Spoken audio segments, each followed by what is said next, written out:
I was scared of the original cartoon. I think I watched it once and then I never picked it up again.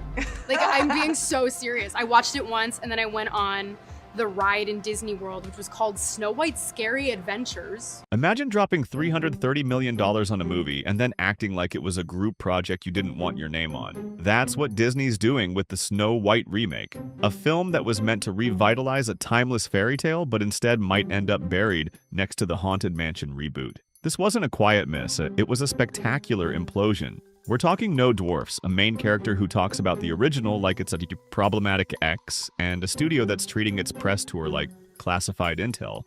You'd expect Disney to go big with a live-action remake of one of its most iconic stories. Instead, they went silent. And as you'll see, this isn't just a bad movie, it's a slow-motion PR collapse, an identity crisis, and possibly the most expensive attempt at cultural self-sabotage in recent Hollywood history.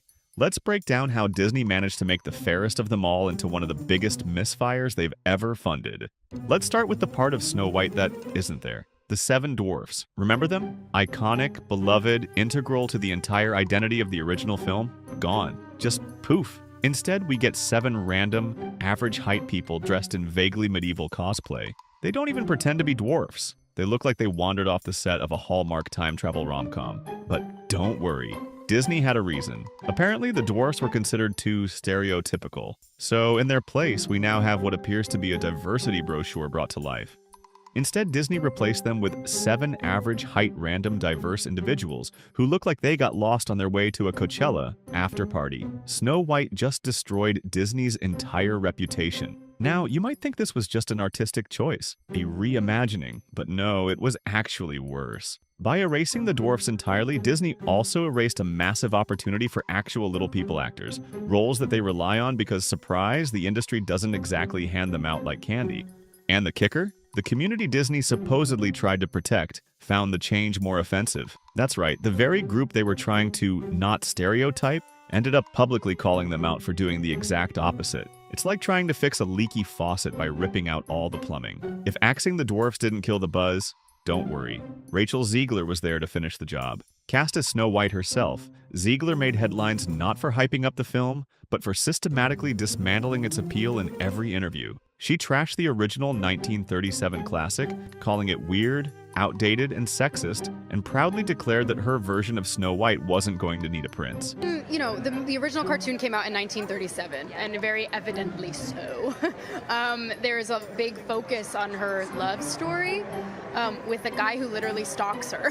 Yeah. Weird. Super weird. So we didn't do that this time. Instead of promoting the film, she trashed the original, calling it weird, outdated, and sexist. Snow White just destroyed Disney's entire reputation. Now, there's something painfully ironic about signing up to play one of Disney's most iconic characters, and then immediately roasting the film that made the role famous. It's like starring in a Spider-Man reboot and announcing you don't believe in webs. Naturally, longtime Disney fans didn't take that well. In fact, they felt insulted. Like Rachel wasn't just rejecting the old movie, but rejecting them. She alienated the very audience this movie needed to survive. And just when you think it couldn't get more uncomfortable, here comes the political grenade. Zegler is vocally pro-Palestine. Her co-star Gal Gadot, former Israeli soldier and firmly pro-Israel. So naturally, Disney cast 2 people from opposing sides of an active geopolitical conflict in the same movie and expected everything to go smoothly. Rachel is pro-Palestine. Gal is pro-Israel. They appeared on stage at the Oscars and looked like they wanted to be anywhere else. Snow White just destroyed Disney's entire reputation. Not awkward at all.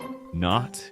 Now, let's talk about the trailer, or as some fans call it, the moment they officially gave up hope. It opens with CGI so uncanny it makes the Polar Express look like a documentary. Snow White's face has been smoothed into a glossy plastic blur, and her 7 new companions look like they were found on Fiverr and photoshopped in last minute. Instead of excitement, audiences responded with a resounding, "Wait, this is real?" The CGI looks awful, Snow White's face is weirdly smoothed out, and the 7 magical companions look like they were hired off Craigslist. Snow White just destroyed Disney's entire reputation. Normally, when Disney drops a trailer, it sparks a cultural moment. Think fan theories, frame-by-frame breakdowns, 20-minute reaction videos from people named something like MovieMat34. But for Snow White, crickets. And the worst part? Disney didn't even try to fight back.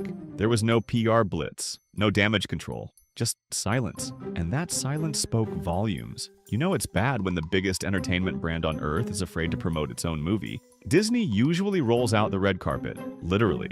They host global premieres, early screenings, celebrity interviews, and TikTok dance challenges nobody asked for. But with Snow White, nothing. The London premiere was either quietly canceled or scaled down so hard it may as well have been a private screening in someone's basement. Disney canceled or massively scaled down the film's London premiere. Let's be real.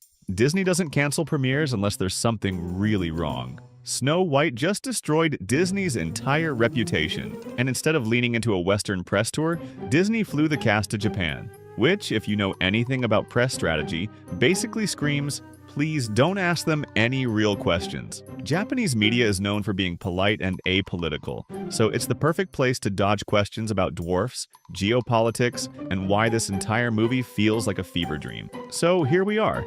A $330 million movie that Disney doesn't want to talk about, a lead actress who wants to rewrite the script mid-interview, and a PR strategy built entirely on hoping no one asks too many questions. And we're just getting started. You know how confident studios usually are about big-budget blockbusters? Weeks, sometimes months, of pre-sale hype. Teasers, countdowns, behind-the-scenes featurettes, it's all about building momentum. But Snow White, they didn't even bother. Tickets only went on sale 11 days before release. That's not late, that's last resort energy. They only started selling tickets 11 days before release. Snow White was more of a, let's wait till the last minute and hope for the best. Snow White just destroyed Disney's entire reputation. Compare that to The Little Mermaid, which had a month of pre-sales. Or Barbie, which had 2. Disney knew what they had, and they knew audiences weren't going to love it. So instead of trying to win them over, they braced for impact. Let the premiere pass quietly.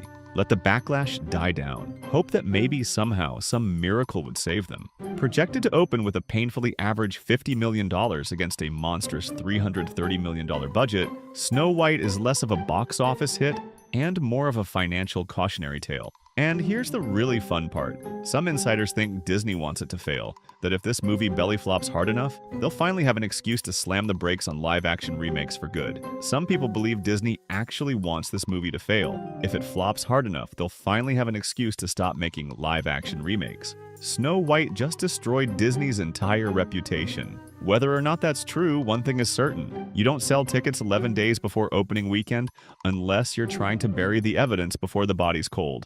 And so we arrive at the bitter happily never after. Snow White, once the jewel in Disney's crown, now reemerges as a tone-deaf, low-energy misfire no one seems proud of. It's a reboot without a soul, a heroine without charm, and a studio without a clue. What started as a modern reimagining became a corporate crisis, a $330 million monument to how not to adapt a classic. Snow White isn't even a movie anymore. It's a perfect example of how to ruin a billion-dollar franchise in record time. Snow White just destroyed Disney's entire reputation. Disney used to be the gold standard. Now, they're playing defense on a film they funded, filmed, and fumbled all on their own. And the worst part is, they probably saw it coming. Because when your lead trashes the original, your dwarfs vanish into thin air, your trailer bombs, your press tour dissolves, and your fans bail before the premiere. Maybe, just maybe, it's time to admit the fairy tale's over.